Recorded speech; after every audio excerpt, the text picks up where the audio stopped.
Olá, sejam bem-vindos a mais um Você em Foco. Meu nome é Silvia, sou psicóloga e pedagoga de formação, trabalho no Departamento de Saúde do Servidor e vou falar sobre as relações interpessoais no ambiente de trabalho.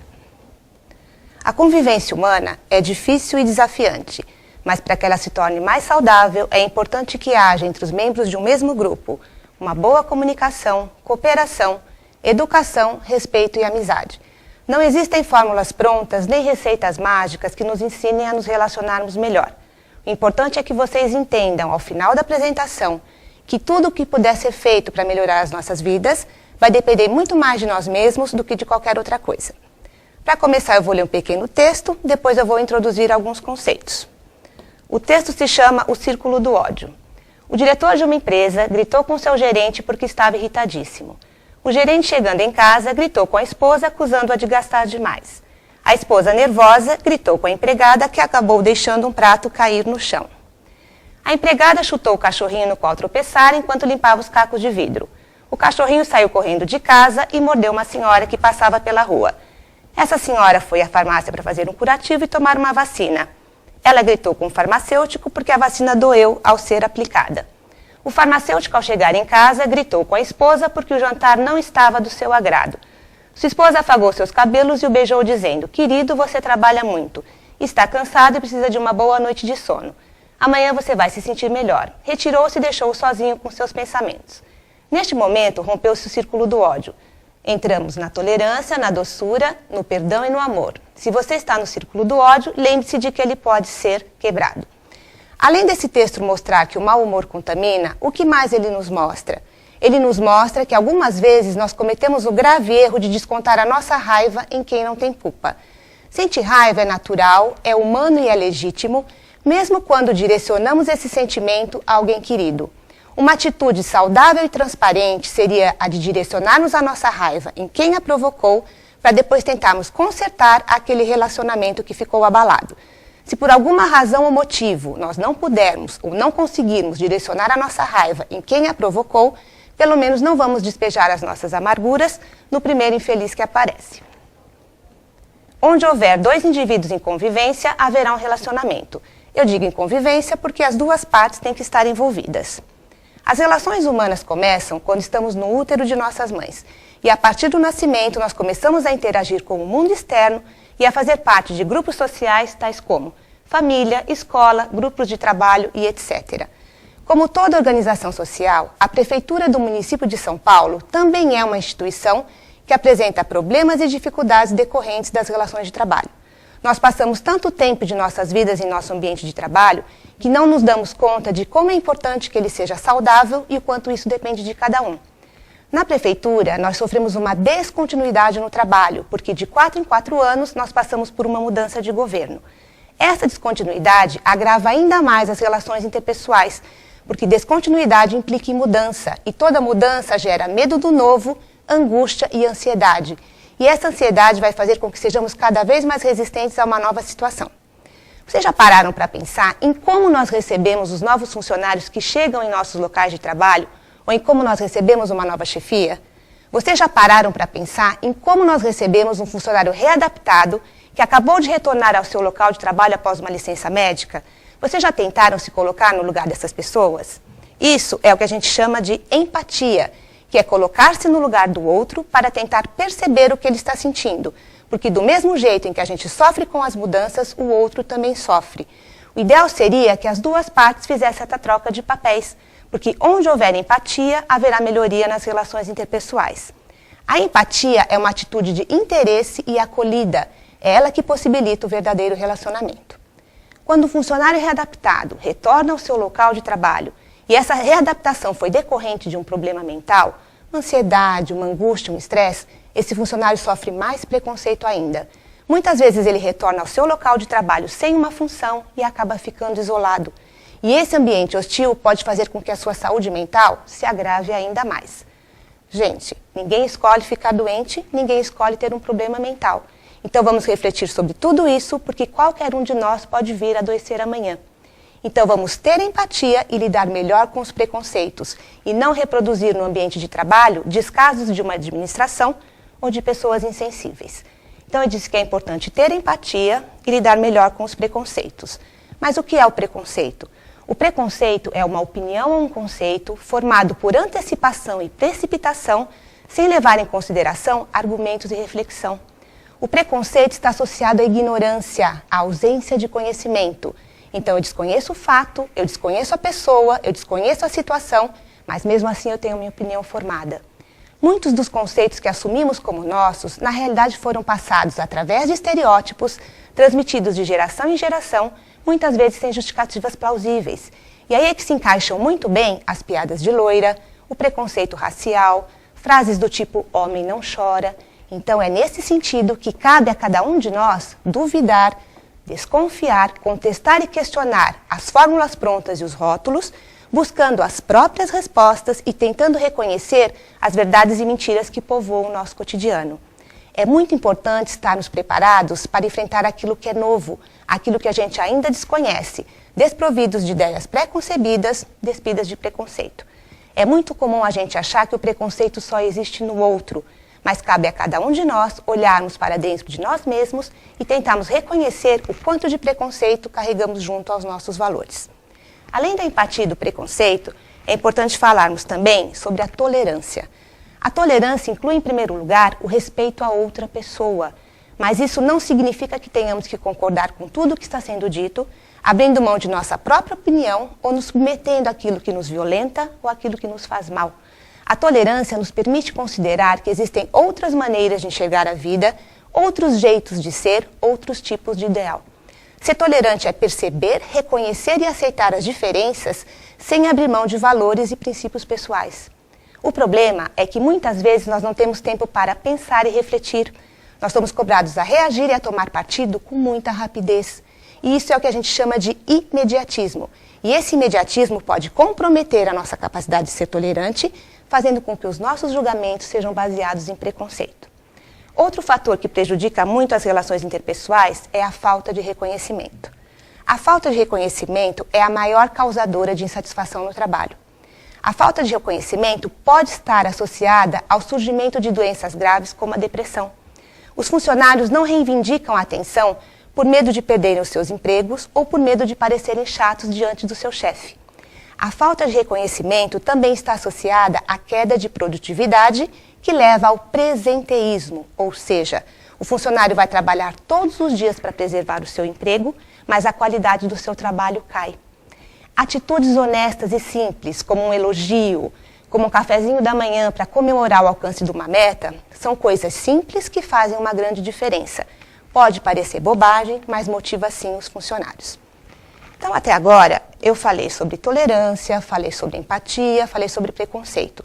Mas por que será que é tão difícil fazermos uso desses conceitos? Por que será que existem pessoas mais tolerantes, mais empáticas ou menos preconceituosas? Todos nós sabemos que não existem dois seres humanos iguais no mundo. Os seres humanos são únicos em sua constituição biopsicossocial, ou seja, cada um possui características individuais, herdadas e adquiridas, características sociais, que é o nível socioeconômico e o nível de escolaridade, e características culturais, que são os gostos, os costumes, os valores, as crenças. Por isso é muito comum a gente ouvir as pessoas dizendo, olha, são irmãos, foram gerados e criados pelos mesmos pais e são tão diferentes. Claro que são diferentes. São diferentes porque são únicos. Cada um com suas características individuais, cada um com suas características de personalidade. Por sermos tão diferentes uns dos outros, também reagimos de maneiras diferentes frente a uma mesma situação. Exemplo. Alguns anos atrás, houve um incêndio numa unidade da prefeitura. Das 200 pessoas que passaram pelo acidente, 23 ficaram traumatizadas e uma entrou em licença médica por depressão. Então, além de reagirmos de maneiras diferentes frente a uma mesma situação, muitas vezes nós desconhecemos nossas próprias reações. Fica muito difícil prever como é que a gente vai reagir frente a um assalto, frente a um acidente ou frente a uma emoção muito forte, porque as nossas reações também vão depender da nossa estrutura psíquica, das nossas características de personalidade e do momento da vida pelos quais estamos passando. Então, somos seres únicos e vivemos em uma sociedade violenta, sem segurança e sem proteção, injusta e mal governada, onde cada um tem que zelar pela própria segurança e pela própria sobrevivência. Com isso, adquirimos uma tendência ao isolamento e ao predomínio de interesses individuais. E isso pode fazer com que eu seja mais egoísta e mais competitiva. O predomínio de interesses individuais, fortalecido pela necessidade de zelar pela própria segurança e pela própria sobrevivência, pode fazer com que eu transfira para o outro a responsabilidade dos meus insucessos, ou seja, culpo os outros pelos meus fracassos, pode fazer com que eu desconsidere o outro, então eu só enxergue a mim mesma, pode fazer com que eu seja intolerante a frustrações, não aceito o não como resposta, pode fazer com que eu não saiba lidar com as diversidades, que são as diferenças entre as pessoas, e pode fazer com que eu justifique comportamentos negativos através de um drama pessoal. Muitas vezes, um drama pessoal pode gerar um ambiente de trabalho de depressão, de angústia, de estresse. Exemplo, vamos dizer que meu filho está doente, meu marido está desempregado e eu não tenho dinheiro para comprar o remédio. É claro que é um problema super importante que vai abalar a minha estrutura psíquica, mas nem por isso eu posso sair por aí despejando no outro todas as minhas amarguras. Todo mundo tem problemas, ninguém tem culpa dos meus problemas e de eu não conseguir administrá-los. Eu tenho que tratar as pessoas como eu gostaria de ser tratada. Diante de tudo que foi dito até agora, deu para perceber como é difícil fazer parte de um grupo. E fazer parte de um grupo de trabalho também é. Para fazer parte de um grupo de trabalho, primeiro eu tenho que ter algum interesse nesse grupo. O meu interesse pode ser pessoal, trabalho no grupo porque gosto das pessoas. Meu interesse pode ser profissional, trabalho no grupo porque tenho chances de carreira. E meu interesse ele pode ser financeiro, trabalho no grupo porque preciso do dinheiro. Neste ambiente de trabalho, eu vou ter que conviver com pessoas totalmente diferentes de mim. Vou ter que conviver com pessoas de idade e sexo diferentes do meu. Vou ter que conviver com pessoas de ritmo e tempo de trabalho diferente do meu. Vou ter que conviver com pessoas de diversos temperamentos, diversas religiões, diversos costumes. Vou ter que conviver com pessoas de níveis de escolaridade diferente, nível socioeconômico diferente também. Posso ainda encontrar nesse ambiente de trabalho instalações ruins, riscos diversos e baixa remuneração. Como sobreviver a tudo isso? Exercitando o aprendizado, aprendendo o outro e nos ensinando a eles. Só que eu só vou poder aprender o outro se primeiro eu reconhecer quais as minhas verdadeiras necessidades, ou seja, quais os meus objetivos, o que me motiva, o que me realiza, quais os meus medos e dificuldades, quais os preconceitos que tenho e como lido com eles, o que me faz triste, infeliz, insatisfeita, porque me sinto triste às vezes, porque me sinto violentada. E isso é o que a gente chama de autoconhecimento. É necessário termos consciência de quem realmente somos. Aprender a lidar com si mesmo é também ter humildade para reconhecer que num determinado momento você não está bem. Então, nesse dia, é importante que você não se exponha tanto e se resguarde um pouquinho mais, porque se você ultrapassar os seus próprios limites, você pode vir a adoecer. E já que estamos falando em limites, só haverá relacionamento se eu quiser e se o outro permitir. Porque do mesmo jeito em que eu não posso ultrapassar os meus limites, eu não posso ultrapassar os limites do outro também. Eu não sou obrigada a gostar de todo mundo, mas eu tenho obrigação de respeitar o outro e de ser respeitado. A base concreta para um bom relacionamento é ter percepção de nossos deveres e direitos e dos limites e regras que fazem a relação social ser harmônica. A convivência será mais saudável quando se basear no seguinte princípio: nem só eu nem só o outro, mas sim eu e o outro, tentando evitar equívocos do tipo esquecer que o outro é outro, exigir condutas que o outro não tem condições de desempenhar, querer que o outro pense como eu penso, goste do que eu gosto e queira o que eu quero. Ou seja, vamos respeitar as diferenças entre as pessoas. Ninguém é obrigado a gostar do que eu gosto ou de fazer uma determinada tarefa do jeito que eu faço. Então, existem maneiras diferentes de se fazer uma coisa e de se chegar a um bom resultado. Então, é necessário respeitarmos as diferenças entre as pessoas.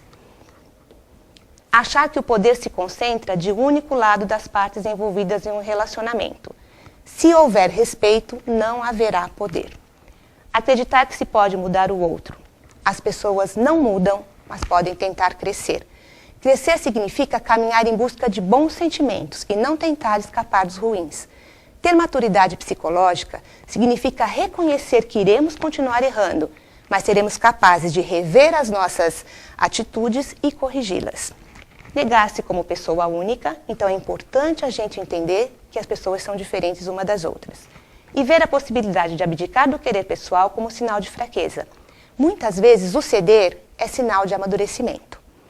Palavras do tipo obrigada, com licença, por favor, me desculpe, devem fazer parte do nosso vocabulário. Para que a gente tenha bons relacionamentos, é necessário que haja uma boa comunicação. Então é necessário que a gente transmita com clareza aquilo que realmente a gente está querendo dizer. Portanto, mensagens subliminares, indiretas, sinais de fumaça são coisas que não favorecem os bons relacionamentos. Vamos dizer com clareza aquilo que realmente a gente está querendo dizer. Outro sentimento que atrapalha muito as relações interpessoais é a inveja. Então é necessário que a gente aprenda a lidar melhor com a inveja. A inveja é um sentimento que prejudica tanto o invejoso quanto o invejado. Não dá para ser o outro, não dá para ter o que é do outro. Então eu vou tentar buscar em mim quais as minhas qualidades, quais as minhas possibilidades. Todo mundo é bom em alguma coisa. Só para deixar um pouquinho mais claro, eu vou contar rapidinho a fábula da inveja. Era uma vez um vizinho que tinha muita inveja do seu outro vizinho. E um dia a fada da inveja apareceu para ele e falou: você tem direito a um desejo, mas tudo que você desejar, o seu vizinho vai ganhar em dobro. Esse vizinho invejoso desejou ficar cego de um olho. Então, vamos prestar atenção nesse sentimento. Ele só atrapalha os bons relacionamentos. Concluindo, a arte de se relacionar bem envolve um exercício diário de paciência, maturidade, autoconhecimento e tolerância. É necessário humildade e predisposição para revermos conceitos e mudar a nossa maneira de agir. Nós, seres humanos, dependemos fundamentalmente das outras pessoas para saber quem somos emocionalmente. Então, assim como necessitamos de espelhos que transmitam nossa imagem física, nós necessitamos das outras pessoas para saber quem somos emocionalmente. Para mudarmos uma situação, seja ela na vida, seja ela no trabalho, é necessário sair da passividade e entender que também somos responsáveis por tudo aquilo que plantamos. Muito obrigada pela atenção. Sejam gentis uns com os outros.